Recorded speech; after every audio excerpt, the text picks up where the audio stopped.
Welcome to part 3 of Goblin Market Analysis by Rossetti. This section focuses mostly on the consequences of Laura's yield to temptation. So the first part was about the goblins and what they had to offer. The second part was about Laura deciding to give in to temptation, and this part focuses on what happens next. So this is where we see Lizzie return to the narrative. She comes to meet Laura to save her. I don't know, too late to save her, but maybe that was her impression, that she wanted to save her. And then the fact that she meets her at the gate could be a transitional object to suggest a difference between youth and adulthood, or innocence and experience. It could reference heaven, the difference between getting to heaven and not getting to heaven based on the sins that have been committed. And the fact that she berates her sister, she says that twilight is not good for maidens. So the idea of this women shouldn't go out at night time is a victim shaming phrase that has been used throughout history. So the idea that perhaps Laura is responsible in some way for her fall because she went out at night time, and she shouldn't have gone out at night time because it's dangerous for women to be out at night. And it's the stereotype of women being vulnerable and not being able to cope with darkness and the things that happen at night time. And she talks about how in the twilight there are goblin men haunting and loitering, and there's a semantic field of evil spirits that seem to take this stanza and link it to the idea of temptation associating itself with the devil. And then interestingly, she starts to talk about this character called Jeannie, and we don't really know who Jeannie is, but it seems that Jeannie is just a cautionary tale, and people will always remember these from childhood, where a teacher always knew a kid who fell back on their chair and cracked their head open, all that kind of thing, to stop you from doing things. Jeannie is the person who is the cautionary tale for giving in to temptation. And interestingly, her story kind of takes on the same story or the same process that Laura's did. So inadvertently, Lizzie is telling the story of Jeannie, but it actually happens to be the story of Laura as well. Almost like this story keeps repeating itself over and over again, and women keep falling. Women keep falling for different temptation, and this is the consequence, and it can't be stopped. So the idea that she met them at the moonlight and she took their gifts, both choice and many, ate their fruits and wore their flowers, which is exactly what Laura did, and then plucked from bowers, which could be a reference to virginity, and this echoes what happened to Laura, and perhaps this is just the destiny of women. This is what happens to them. And then the consequences are the interesting part here, because this is, I guess, the bit that if you were Laura, you would start to feel a bit scared about.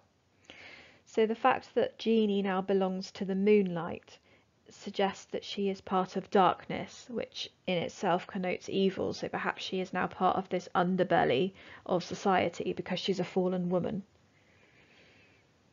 The repetition of the fact that Jeannie pined and pined away suggests perhaps withdrawal from drugs or whatever the temptation was. There's this need to be sated that she can't ever get, because she just can't ever reach that same high again.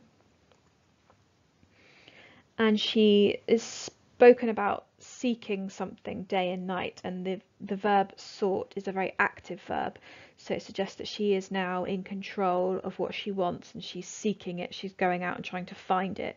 It's no longer the goblins coming to her, she's trying to find them.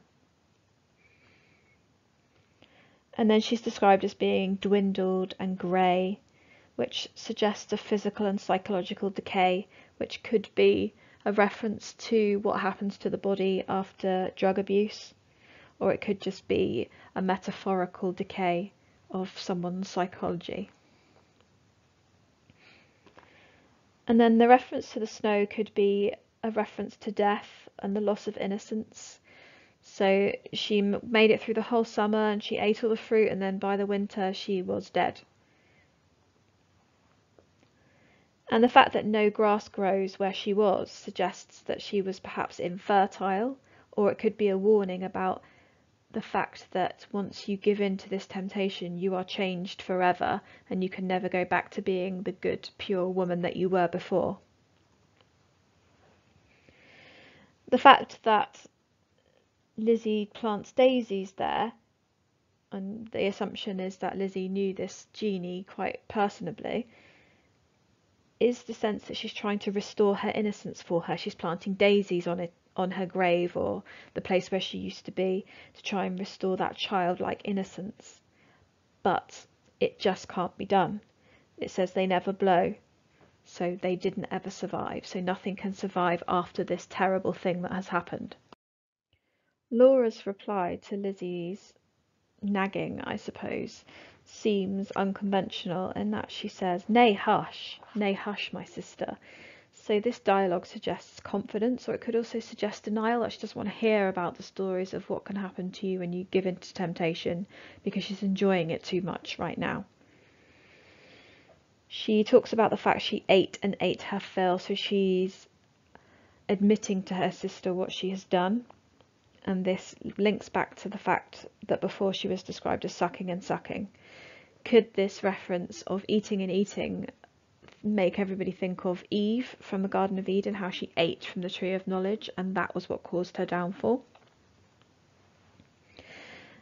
But she admits that her mouth waters still, and this could be a reference to addiction and the fact that she cannot sate her appetite now. She cannot find that high. She needs to keep going. The imperative verbs that she says, I will, she's going to buy more, she kisses her, suggests that she is confident in what she's doing. And then it's interesting that she tries to push the temptation onto Lizzie, perhaps because she wants her to experience how exciting it is, or perhaps she feels like she needs someone to come down to her level with her, where she says, have done with tomorrow, I'll bring you plums. Sorry, have done with sorrow, I'll bring you plums tomorrow. So she wants Lizzie to join her. And then you could look at these as euphemistic images of testes again, with the plums, the figs, the melons, the peaches, the grapes. It seems almost as if Laura is taking on the role of the Goblin men. So she's talking about how she's using their language. She's talking about all the beautiful things you can have, all the things you can eat. Perhaps this suggests how susceptible she is to temptation. And yet down here she admits that there is a negativity to the things that she is trying to push onto her sister or friend. The idea of them being odorous. The negative adjective here could suggest wisdom, that she knows that they are bad, but she wants them still. And this again is emphasised by the juxtaposition between lilies and sugar sweets. So if we're taking lilies to represent death, the idea of death being juxtaposed with sweetness could suggest that there's a certain precariousness of life, that you're walking a very thin line between life and death when you are following the path of addiction or temptation. I think this stanza takes on quite a sad tone, because it seems to be like the last time that Lizzie and Laura are together and get to spend time together. And there's an extended metaphor used here of the pigeons, so Laura and Lizzie taking on the roles of the pigeons. And this extended metaphor could be used to represent sisterhood, so the first wave of feminism, about how women needed to stick together to battle patriarchy. This could be a dubious interpretation, because remember, Rossetti wasn't a full feminist. She agreed with some of the ideas, but on the whole wanted women to retain their traditional roles. It could also be a reference to matriarchal society, about how life would be better if women were in control.